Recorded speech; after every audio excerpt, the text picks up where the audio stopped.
जब से पाकिस्तान ने भारत के कश्मीर में कायराना आतंकवादी हमला किया है, तो भारत सरकार ने इसके जवाब में सख्त कदम उठाते हुए सिंधु जल समझौते को रद्द कर दिया है। तब से भारत में सभी के मन में ये जानने की इच्छा है कि सिंधु जल समझौता आखिर है क्या। तो आइए आज हम उसके बारे में आपको बताते हैं। सिंधु जल समझौता आपको समझने से पहले समझना पड़ेगा सिंधु नदी तंत्र क्या है। नदी तंत्र का मतलब होता है मुख्य नदी और उसकी सहायक नदियां, उसके तंत्र को ही नदी तंत्र कहा जाता है। सिंधु नदी जो है एक अंतर्राष्ट्रीय नदी है जो तिब्बत से शुरू होती है, फिर भारत में आती है और फिर पाकिस्तान में चली जाती है। ये 3 देशों से होकर गुजरती है। ये विवाद केवल भारत पाकिस्तान के बीच में नहीं है।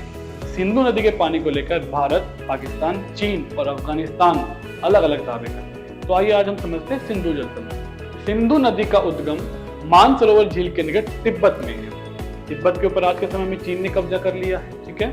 पश्चिम की ओर बहती हुई नदी भारत में लद्दाख से प्रवेश करती है। ये एक भाग बहुत ही सुंदर दर्शनीय गाज का निर्माण करता है। गाज क्या होता है बेटा? तो आइए हम आपको गाज भी बताते हैं। नदी जब बहते हुए बेटा ये हिस्से को पानी के बहाव को द्वारा लगातार काट दिया जाता है और ये प्लेन एरिया बनता है, इसे गाज कहा जाता है। तो सिंधु नदी यहाँ पर गाज का निर्माण करती है। सिंधु नदी की मुख्यतः 5 सहायक नदियां मानी जाती हैं। इन्हीं 5 नदियों के नाम पर पंजाब नाम पड़ा था, जिसमें हमारी झेलम, चेनाब, रावी, सतलुज, ब्यास मुख्य नदियां हैं। लेकिन जम्मू कश्मीर में भी कुछ नदियां हैं जो अपना पानी सिंधु नदी में विसर्जित करते हैं, जैसे जास्कर, नुब्रा, शोक, हुंजा। ये वो नदियां हैं बेटा जो कश्मीर में ही शुरू होती हैं और कश्मीर में अपना पानी सिंधु नदी के अंदर विसर्जित कर देती है। तो आइए बेटा सिंधु नदी के बारे में पढ़ते हैं हम आगे। तो सिंधु नदी बेटा तिब्बत से निकलती है और आपको पता है मैप में 4 दिशाएं होती हैं। ऊपर उत्तर, ठीक है, इधर होती है साउथ, ईस्ट, वेस्ट। तो इनके बीच की जो दिशाएं होती है बेटा, तो ये कौन सी दिशा होगी बेटा?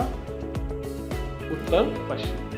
तो इसी दिशा में सिंधु नदी बहना शुरू करती है। तो भारत के लद्दाख से होते हुए यहाँ नंगा पर्वत आता है। नंगा पर्वत के ऊपर से होते हुए पंजाब पाकिस्तान में प्रवेश करता है। अब सिंधु नदी की मुख्य नदियां हैं, जो उसकी सहायक नदियां हैं बेटा झेलम, चेनाब, रावी, ब्यास और सतलुज। इन नदियों को 2 हिस्सों में बांटा जाता है, पश्चिम की नदियां और पूर्व की नदियां। पश्चिम की नदी है सिंधु, झेलम और चेनाब। इन 3 नदियों का पानी जो है वो दिया गया है पाकिस्तान को। और जो पूर्व की नदियां हैं जिसमें हैं रावी, ब्यास, सतलुज,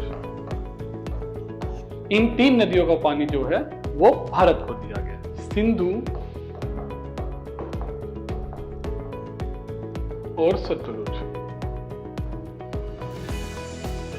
ये दोनों निकलती हैं तिब्बत से,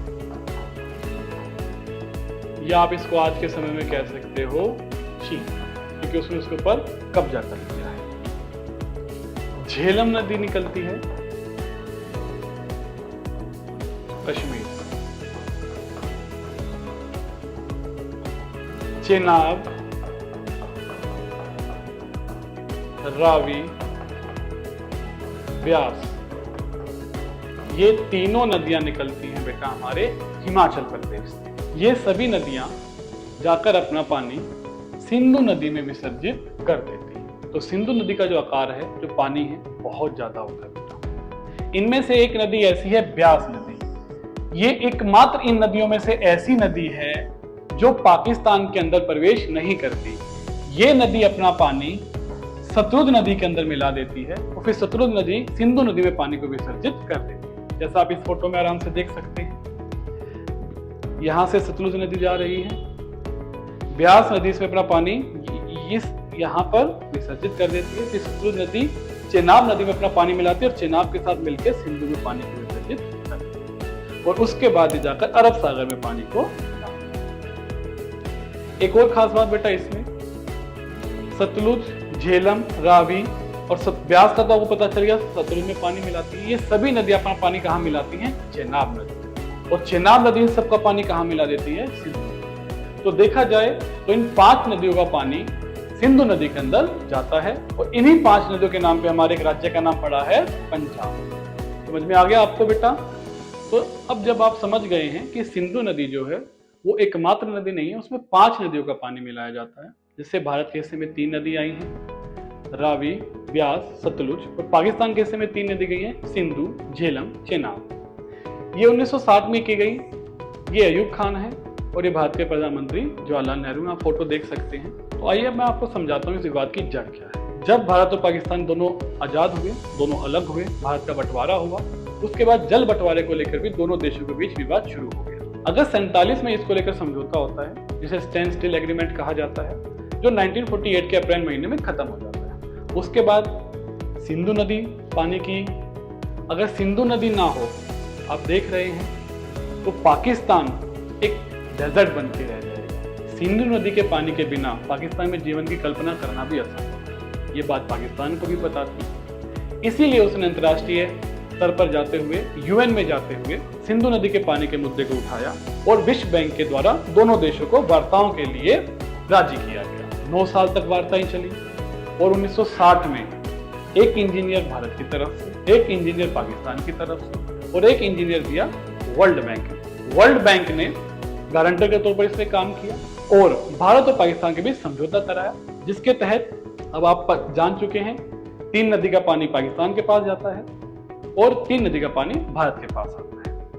अब आती है ये बात कि भारत ने जो समझौता रद्द किया है उसका असर पाकिस्तान के ऊपर तुरंत तो पड़ने वाला है नहीं। सिंधु नदी कोई नल नहीं है कि आपने उसका नल बंद कर दिया और पानी पहुंचना बंद हो जाएगा। तो इस समझौते को तोड़ने के क्या प्रभाव पाकिस्तान के ऊपर पड़ सकते हैं? पहला, भारत क्या कर सकता है? तो इस समझौते के तहत जब भी कोई बांध बनाया जाता था या जो पानी का लेवल होता था, उन सूचनाओं को एक दूसरे देश के साथ साझा किया जाता। फिलहाल भारत के पास इतने संसाधन नहीं है, ना ही भारत ने पानी को डाइवर्ट करने के लिए कोई नहरें बनाई है, ना ही बांध बनाया है कि हम उस पानी को रोक सके या डाइवर्ट कर सके। फिलहाल के लिए तो पानी पाकिस्तान के पास जाएगा, लेकिन इस संधि को तोड़ने का मतलब ये है कि आज के बाद हम पाकिस्तान के साथ कोई भी सूचना को साझा नहीं करेंगे। जब हम बांधों का निर्माण करेंगे नदी के ऊपर, हम पाकिस्तान के साथ सूचनाओं को साझा नहीं करेंगे। पाकिस्तान के इंजीनियर्स लगातार भारत आते जाते रहते थे, भारत के इंजीनियर्स वहां जाते थे और एक दूसरे के साथ सूचनाओं का आदान प्रदान लगा रहता था, वो तुरंत प्रभाव से खत्म हो जाएगा। हो सकता है आने वाले 5 साल, 8 साल, 10 साल में हम एक ढांचा निर्मित कर लें, हम नहरें बना लें, हम बांध बना लें और पाकिस्तान के पानी को रोक सकें। फिलहाल के लिए तो ये मुश्किल है, मतलब असंभव है, लेकिन आने वाले 5-10 साल में ये पॉसिबल हो सकता है। पाकिस्तान को एक कड़ा संदेश जाएगा और पाकिस्तान को लगातार ये डर बना रहता है, हम सोच रहे हैं वो पानी की बूंद बूंद के लिए तरस जाएगा, लेकिन जब बारिश के महीने में उसमें पानी ज्यादा आता है तो भारत उसके साथ सूचनाएं साझा करता था ताकि वहां पे बाढ़ ना आए। अब वो सूचनाएं साझा नहीं होगी तो पानी की कमी के साथ साथ वो बाढ़ से भी बर्बाद हो सकता है। तो अब मुझे लगता है कि शायद आपको समझ में आ गया होगा सिंधु जल समझौता क्या था, जिसे रद्द किया गया है और क्या इसके प्रभाव पड़ सकते हैं। तुरंत प्रभाव से नुकसान नहीं होगा, लेकिन पाकिस्तान को नुकसान होगा। इसमें एक चीज मैं आपको बताना भूल गया कि इसमें वर्ल्ड बैंक भी जो था एक पार्टी बना था। उसमें 12वें अनुच्छेद में एक समझौता हुआ था कि सिंधु जल समझौते को तब तक रद्द नहीं किया जा सकता जब तक दोनों देश कोई नया समझौता ना कर ले। हाँ, भारत के ऊपर इसके बुरे प्रभाव पड़ सकते हैं, अंतर्राष्ट्रीय प्रतिबंध लग सकते हैं, लेकिन ये भारत 47 का भारत नहीं है। अब हम 2025 में जी रहे हैं, टॉप 5 अर्थव्यवस्था में हमारा नाम आता है। तो आज के समय में हम इन संधियों को तोड़ सकते हैं, जैसे अमेरिका तोड़ता है, रूस तोड़ता है, जिसके पास लाठी उसकी भैंस। अंतर्राष्ट्रीय स्तर पर यही नियम लागू होते हैं, जो ताकतवर देश होता है वो कुछ भी कर सकता है। तो वर्तमान समय में भारत इस लायक बन गया है कि वो संधि को तोड़ सकता है और शायद उसके ऊपर जो प्रतिबंध लगेंगे उसको झेल भी सकता है, और शायद अपने प्रभाव का इस्तेमाल करते हुए भारत कोई बीच का रास्ता निकाल लेगा और ज्यादा प्रतिबंधों को झेलना नहीं पड़ेगा। लेकिन ये कदम उठाना जरूरी था, इससे पाकिस्तान में जरूर परेशानियां बढ़ेंगी और मैं आशा करता हूं मैं इस विषय को आपको समझाने में सफल रहा हूंगा। और भी ऐसी जानकारी वाली वीडियोस के लिए हमारे साथ जुड़े रहें। Thank you.